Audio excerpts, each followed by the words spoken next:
Foda, né? Eu vou bem de tipo, vou confessar. Só pra fazer. Meus queridos,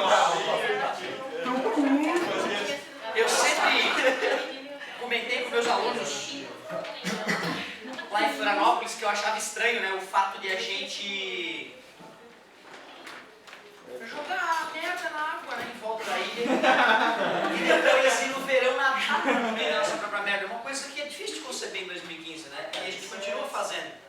O legal é que agora essa merda chegou na água que a gente bebe. Isso é muito legal.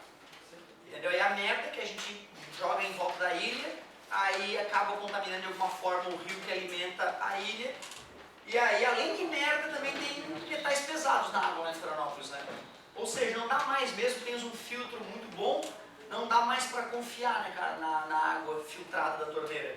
Assustador, né, cara? Isso é realmente a selva de pedra mostrando ao que veio. E, sabe, eu sou fã do capitalismo, né, cara? Eu sou capitalista, eu não acredito em outros mecanismos. Mas é óbvio que o capitalismo puro e simples vai destruir, né? A gente tem que saber regular essa coisa. É realmente um momento delicado que nós estamos vivendo, né? Isso vai acontecer com outras cidades. Daqui a pouco, os rios das outras cidades, que são puríssimos, uma hora vão ficar contaminados se nós não aprendermos a lidar com isso. É verdade. Considero vergonhoso o que a minha cidade lá está passando. Vamos, meus queridos, nós temos que tomar cuidado também da nossa bela Chapecó para que isso jamais venha acontecer aqui, né, cara? Então é uma coisa que pode acontecer em qualquer lugar. Tem que ficar ligado.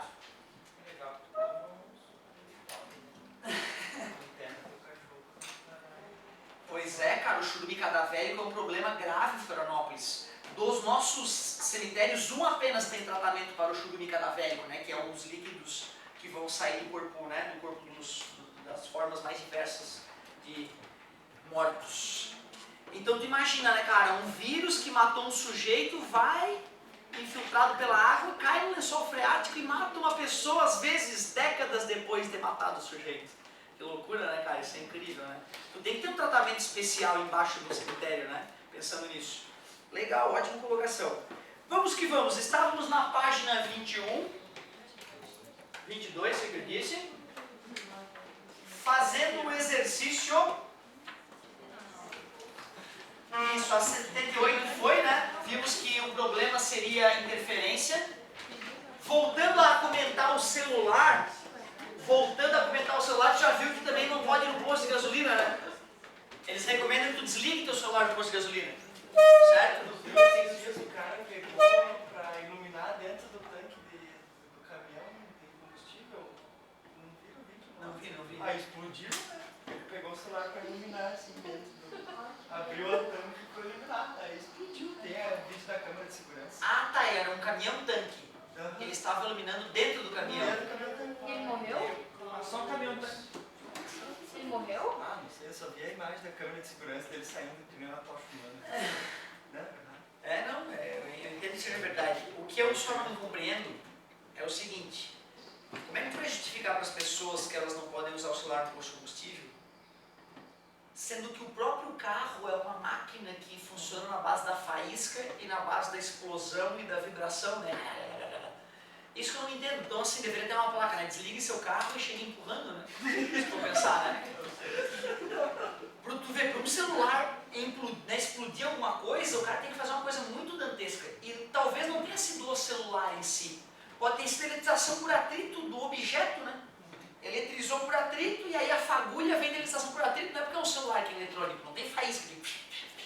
Certo? Entende o que eu quero dizer? Então, às vezes a gente, por segurança, e é bom que seja, mesmo que a gente seja conservador, mas às vezes, no nome da segurança, a gente toma atitudes que não são muito plausíveis, né, do ponto de vista prático. Tu pedir para o cara desligar o celular e manter o carro ligado durante o abastecimento, como, né, muitos caminhões acabam fazendo, é bizarro. Eu também te perguntar assim, como é que explodiu o tanque de combustível do caminhão se é diesel? E o diesel é difícil pra caramba de incendiar. Agora que eu entendi, é o combustível que não era diesel que ele estava carregando no seu tanque, né?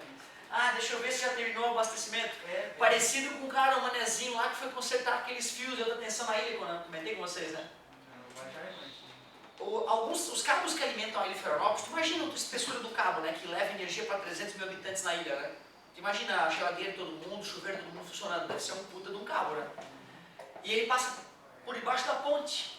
Como lá o volume é limitado, tem que usar cabos que não são tão grossos e menos cabos. Então tu vai ter que resfriar eles com óleo, de tamanha temperatura que eles vão atingir devido ao efeito Joule. Então tu vê, é um cabo que tem óleo em volta dele. Óleo refrigerante. E aí começou a vazar um desses cabos. O manezinho pegou o liquinho que ele usava para tarrafiar à noite, para pescar camarão, e foi lá, não pode deixar que eu vou lá consertar. Com um liquinho, cara.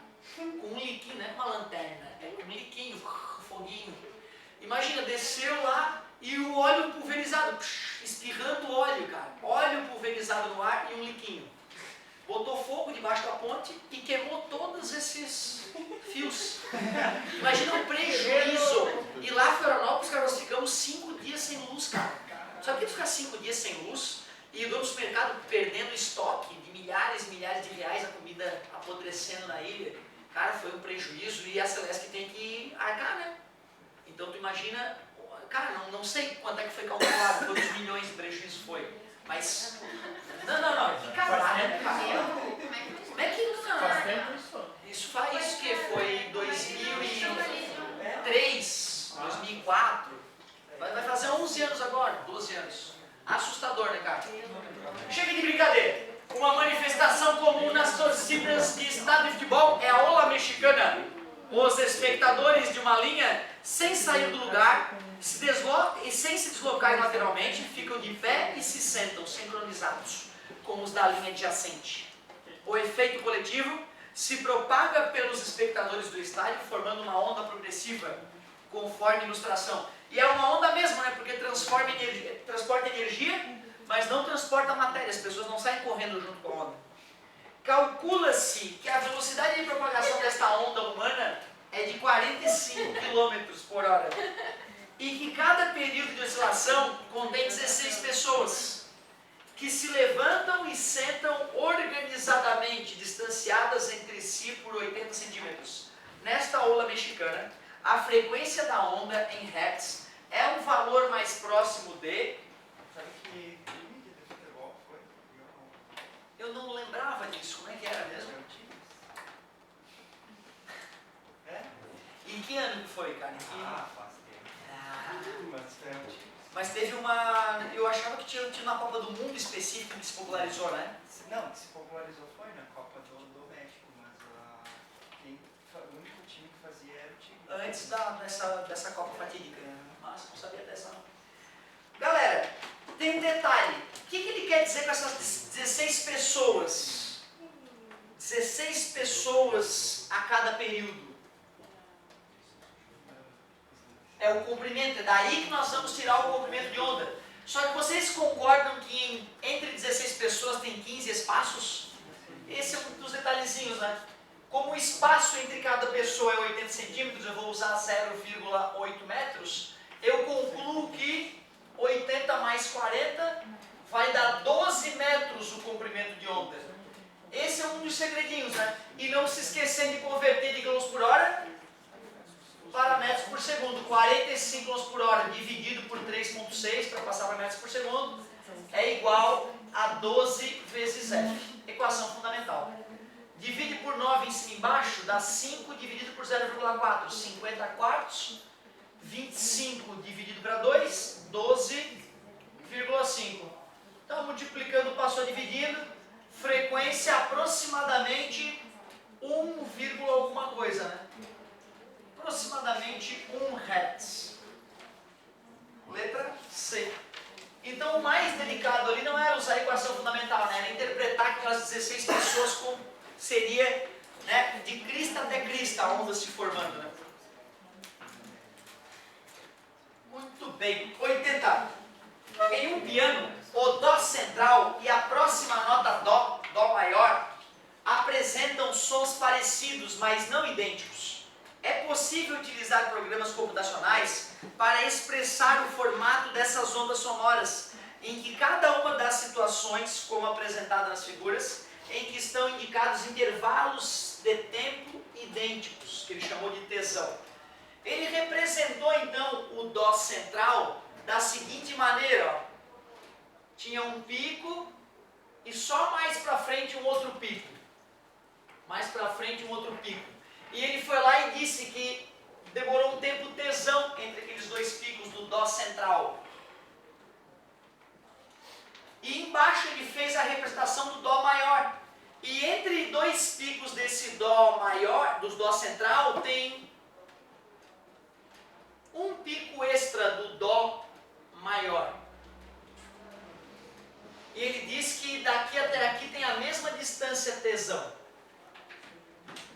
Aí ele fala, a razão entre a frequência do Dó central e a do Dó maior quer saber qual é a razão entre as frequências. O objetivo aqui não é assinalar só a letra correta, né? O objetivo aqui é a gente poder ensinar um pouquinho de física. Muito obrigado, desculpa. Então, meus queridos, vamos resolver de várias maneiras distintas. Uma delas, vamos usar a equação fundamental das ondas. V igual a lambda vezes F. Se eu isolo F, fica V sobre lambda. Se eu quiser achar a razão entre a frequência do Dó central e do Dó maior, seria dividir a velocidade do som para o Dó central, dividido pelo lambda da onda central, Dó central, velocidade da onda no Dó maior, lambda. Divisão de fração é a primeira, vezes o inverso da segunda. A velocidade do som mudou de um Dó para o outro? Não, né, gente? Lembra? 340 metros por segundo. Não importa se é agudo ou grave.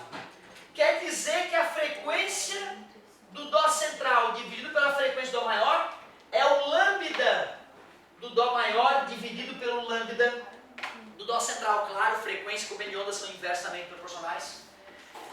Poxa, vocês aceitam que isso é o comprimento de onda, a distância entre duas crestas consecutivas? Se eu chamasse essa distância de x, vocês aceitam que essa distância seria x sobre 2? Ou se eu chamasse isso de lambda, para ficar elegante, né?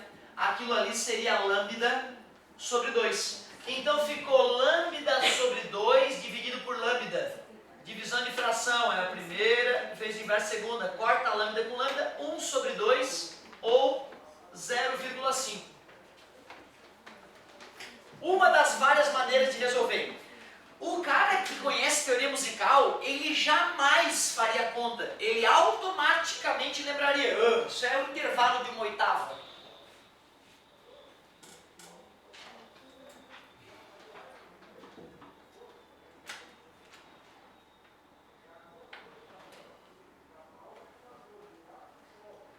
Intervalo de uma oitava. Eles chamam de intervalo de uma oitava justamente quando a frequência de uma nota musical dividido pela frequência da outra nota musical dá 2. Tem a ver com os harmônicos. Dá 2, mas o professor não deu 2, deu 0,5. Não, foi o inverso, né? Eu peguei a nota mais aguda, a frequência dela, e dividi pela nota mais grave, aí deu 0,5. Seria no sentido oposto apenas, né? Ou seja, Dó, Ré, Mi, Fá, Sol, Lá, Si, Dó. O segundo Dó tem uma frequência que é o dobro do primeiro Dó. E isso é infinito, poderia continuar. Só que vai chegar uma hora que a frequência é tão alta ou tão baixa que o ser humano não escuta. Certo? Mas então na escala musical, depois que tu sai de um Dó e vai repetir o próximo Dó, tu já está com o dobro da frequência. Se tu tiver com a frequência crescente. Poderias começar a deixar mais grave, né? Certo? Fazendo o sentido oposto, deixando mais grave. Então, isso é que é um intervalo de uma oitava. É o intervalo entre duas notas musicais com o mesmo nome subsequentes. A frequência é o dobro quando tu divide a de frequência maior pela frequência menor. Se tu divide de frequência menor pela frequência maior, aí em vez de dar 2, dá 0,5. Mas continua sendo um intervalo de uma oitava. Mas tem uma maneira ainda mais fácil de fazer.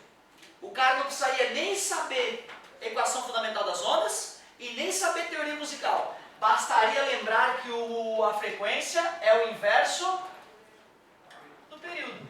Frequência do Dó central dividido pela frequência do Dó maior é o período do Dó central, o inverso do período, né? Que é tesão, dividido pelo período do Dó maior. O período dele é a metade, né? É tesão sobre 2. Tesão sobre 2. Ou isso aí dá uma divisão de fração que pode dar um nó na cabeça do cara, né? Divisão de fração é a primeira vezes o inverso da segunda. onda. E aí a gente descobre que a frequência do Dó central dividido pela frequência do Dó maior corta T com T, dá 1 sobre 2 ou 0,5.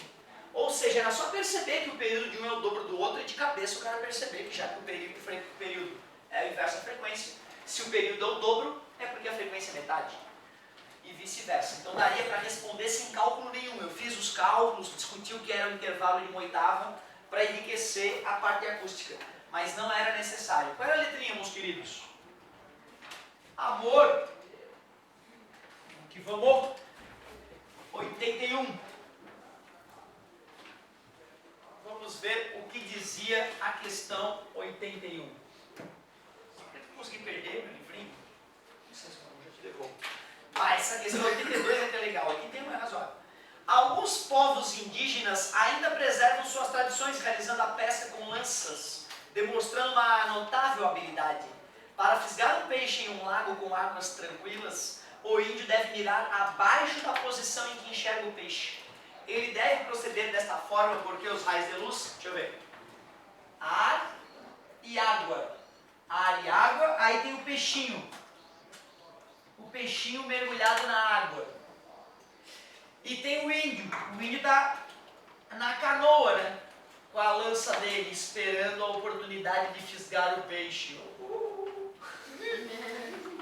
A luz que sai do peixe, refletido pelo peixe, e passa a se propagar no ar, aumenta de velocidade e o ângulo aumenta. Então se afasta da normal. Como o cérebro do índio entende que a luz anda em linha reta, o índio acaba vendo o peixe mais no raso. Ele vê o peixe mais no raso e joga a fisga mais embaixo, porque ele percebe, né, que a presença da água o ilude. Ele deve proceder dessa forma porque os raios de luz refletidos pelo peixe não descrevem uma trajetória retilínea no interior da água. Não, dentro da água a luz anda em linha reta sim, é na hora de passar da água para o ar que ela sofre desvio. Dentro da água a propagação é retilínea, letra B. Emitidos pelos olhos do índio, é um ciclope, é o índio da Marvel. E aí queima o peixe, né, com um raio de luz, né, que sai do olho do índio. Não. Os raios de luz refletidos pelo olho do índio ajudam as pessoas a ver a bela coloração do olho do índio, só. Não ajuda e nem atrapalha o índio a pescar.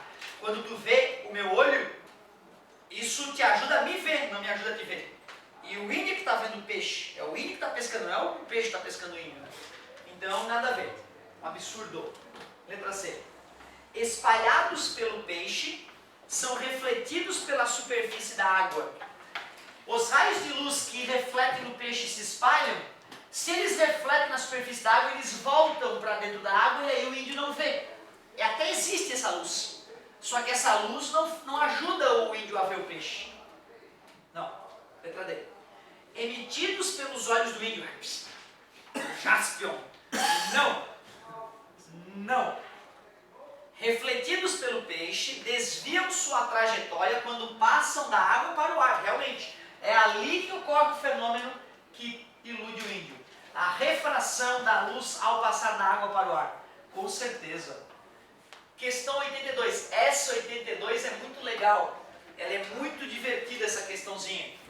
Eu vou te falar que eu nunca ensinei o triângulo de cores para a gurizada nas minhas aulas de ótica.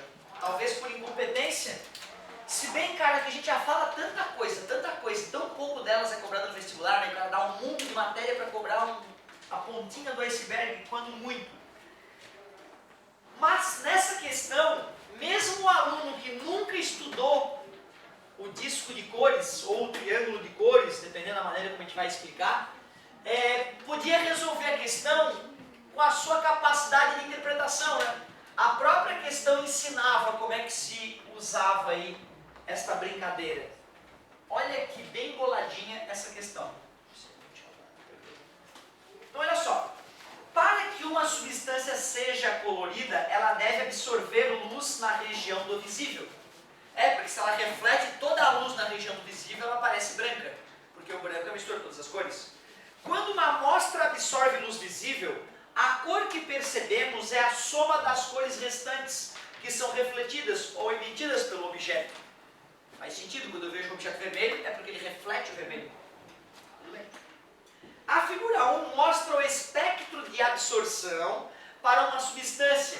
E é possível observar que há um comprimento de onda em que a intensidade da absorção é máxima. Com certeza, na primeira figura, tem a intensidade da absorção versus o comprimento de onda, lambda, em Newton por metro. Intensidade absorvida. Aí a gente percebe lá que tem um momento onde a intensidade absorvida é máxima e está nitidamente bem no 500 nanômetro do comprimento de onda. Um observador pode prever a cor dessa substância pelo uso da roda de cores, figura 2. Então na figura 2 ele tem uma rodinha separada em 6 regiõezinhas, onde tem as cores. E ele até exemplifica a utilização desta roda. Ele mostra assim, ó, se a absorção ocorre aqui no violeta,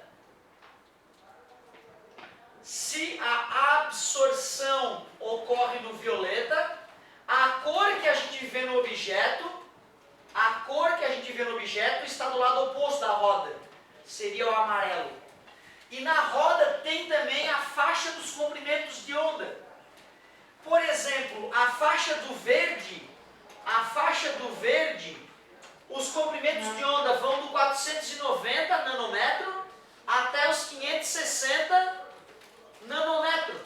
Tu vê, cara, o cara me ensinou, se a absorção está no violeta, a cor do corpo fica amarelo.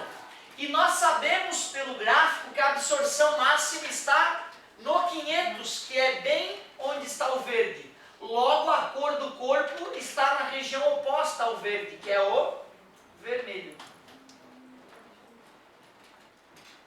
Claro que se o aluno teve essa aula, ele responder essa questão é muito mais fácil do que o aluno que não teve.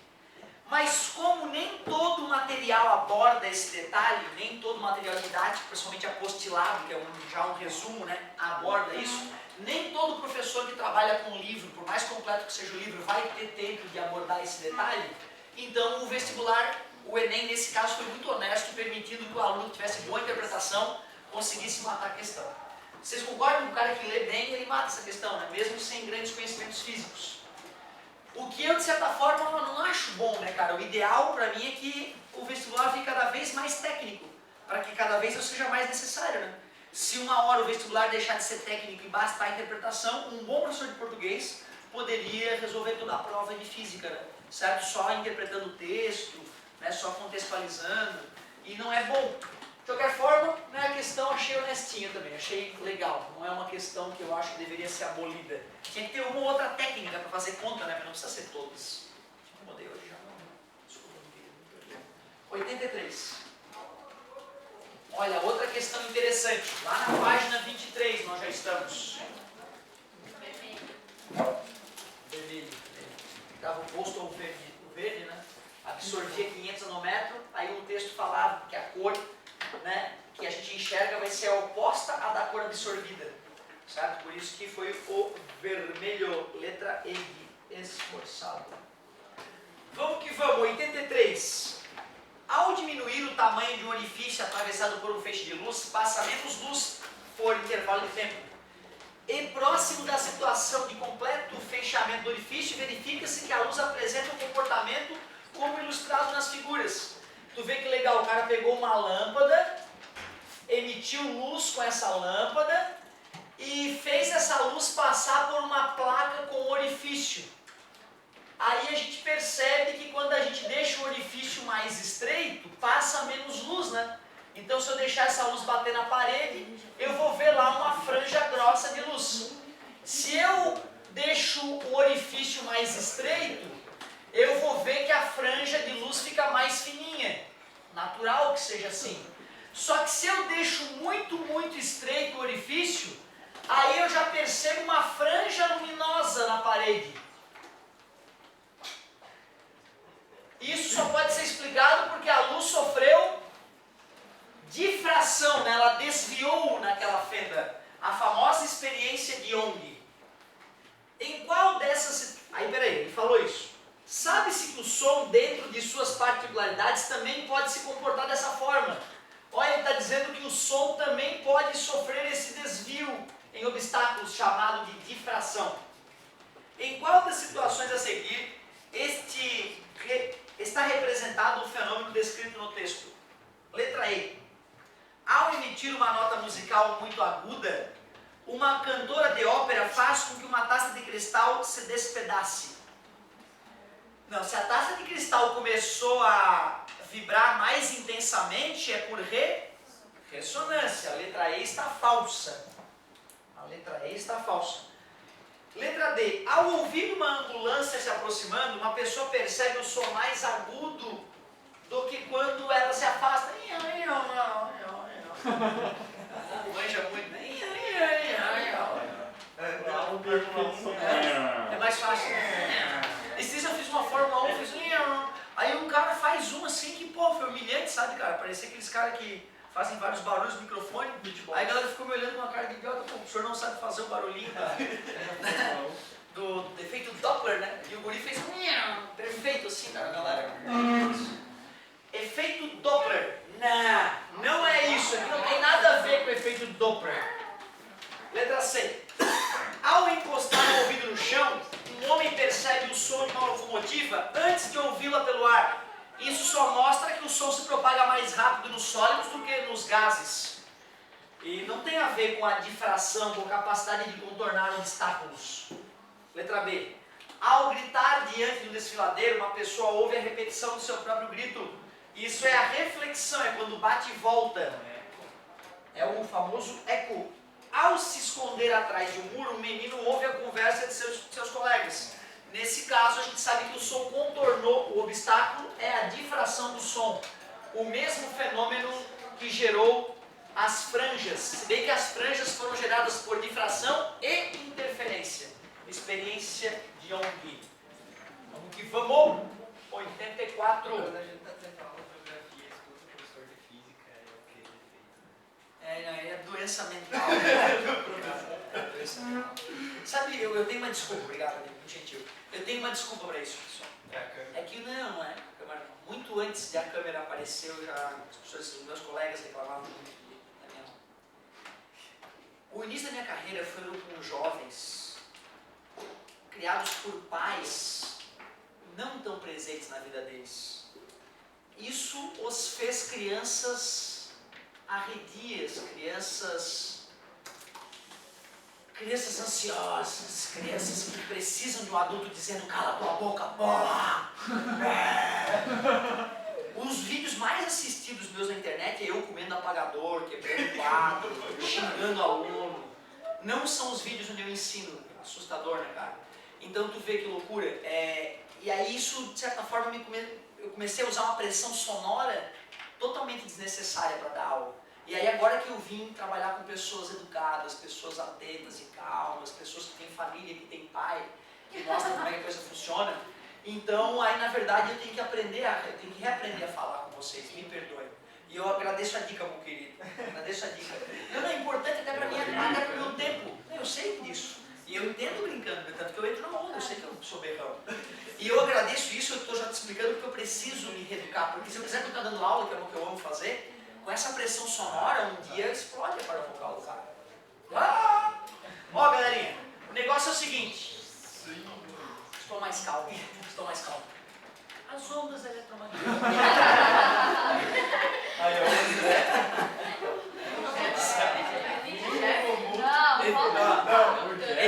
Edita, corta. Chefinho, não, vamos falar do chefinho. Ó, devagar. Fala do chefinho, fala do Vespa, o chefinho não fala. E é questão de devagar na live. As ondas eletromagnéticas, como a luz visível e as ondas de rádio, viajam em linha reta em um meio homogêneo.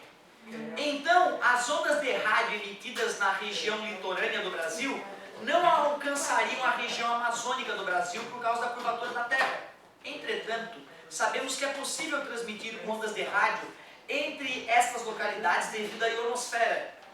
Com a ajuda da ionosfera, a transmissão de ondas planas entre o litoral do Brasil e a região amazônica é possível por meio da... Muito legal isso aí, né, cara? Eu acho que nós chegamos a comentar aquele caso bizarro, né, de... Do navio que tinha afundado? Não, da galera que estava escutando Almas Penadas. Que horror. Eu comentei. Não, pô, é fantástico. Do navio, que era um navio que tinha afundado 40 anos. Ah, atrás, sim, não. eles mataram a onda depois. O que eu digo é o seguinte, uma vez, é muito normal, né, cara, os programas aparecerem com paranormalidade para chamar a atenção do público, né, galera? Isso dá dinheiro, atrai o público. Eu mesmo adoro esses programinhas que falam de coisas absurdas. E num desses programas, cara, uma galera paranormal aí captou ondas de rádio. Lucifer, quente. Quem? Falava, devia estar no inferno, né? Dentro do inferno. E aí traduziram essas ondas. E claro, para garantir, né, cara, depois do Homem do Rádio, toda aquela humilhação que a Globo já passou, né, que a Globo já vendeu o paranormalidade como algo verdadeiro, né?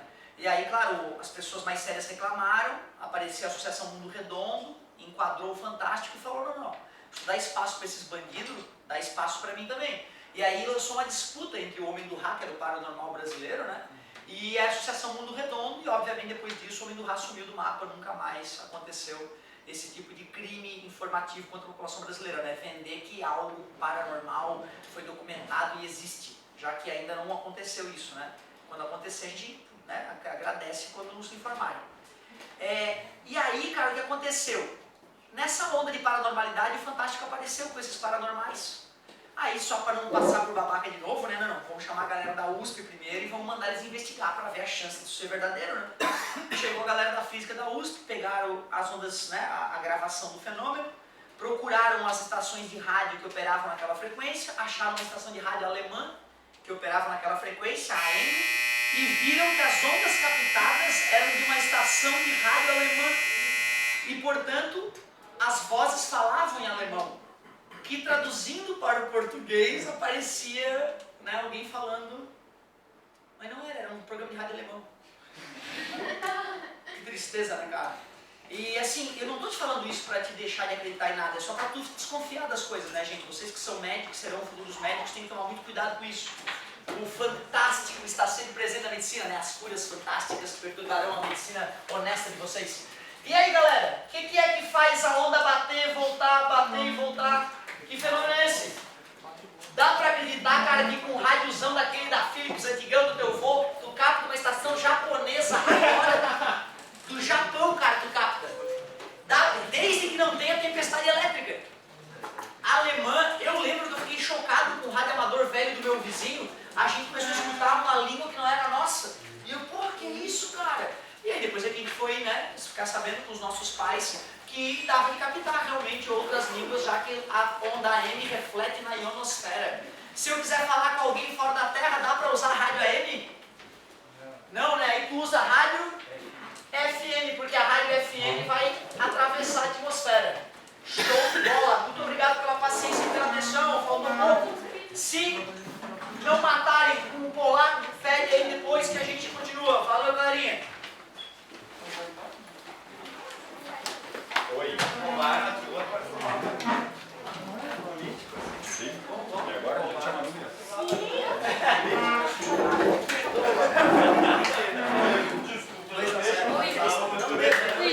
Não deve. Foi justamente para mostrar como é que não se deve fazer.